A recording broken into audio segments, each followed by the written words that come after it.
Hi, Bill Jordan here. I'm at 201-790-3368. I do candid video interviews. If you're a painter, sculptor, or candlestick maker, this is the place to be. All right? Now, people buy from people they know, and the best way for them to know you is with my candid video interview. It resonates with them on the soul level. Once that happens, they ingratiate you. They embrace you like a family member. They want to support you. They want to love you. They want to cherish you. They even take you with them wherever they go. And that's what you want. That means more cash in your pocket, more credibility, more legitimacy. You've arrived. Now, we're talking about flipping. In the art world, that's considered a bad thing. Ooh, how dare you do that? Why would you want to flip? Well, before we get into that, let's look at the housing market. Now, let's say you are upper middle class, or middle class, or no class. If you have a situation to buy a house cheap and improve it and sell it for a higher price than the cost of you paid and your improvements, you're considered to be a brilliant guy. You're intelligent, aren't you? Would you consider that being stupid? No, you wouldn't, would you? Okay, let's make a further analogy.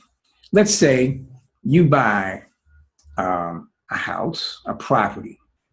Let's say a commercial property. Keep it, realistic. You buy a commercial property, and you're like it's a 4-unit property, and you're making, you're netting $1,000 a month on that.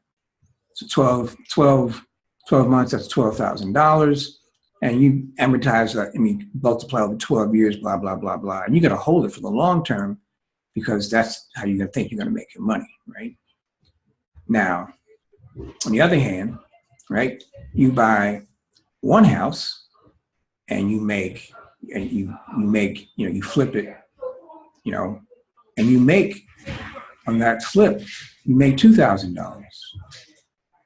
You take the $2,000 plus what you can buy another house. You flip it again, and you make $2,000 or whatever you're going to make on it, but you're flipping, you're making more money.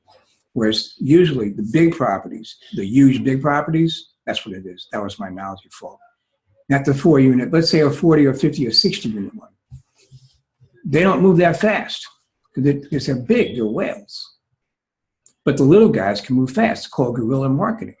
So now the analogy here in the art world is that, the multiple unit properties, they're like the guys at the head of the pack, the $1 million, $1 billion sales guy.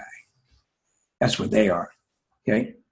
And you want to buy into these big, huge apartment buildings for the long term. That makes sense. But two things are happening. You have the flip market in housing. It's analogous to the flip market in art. All right, that's what I'm trying to say. So the flippers are saying, well, why do I have to wait for the guy to be dead? Or why do I have to wait, 20 years to get money on this thing? Because it's a commodity. It's not art anymore. It's a commodity. That's what it is.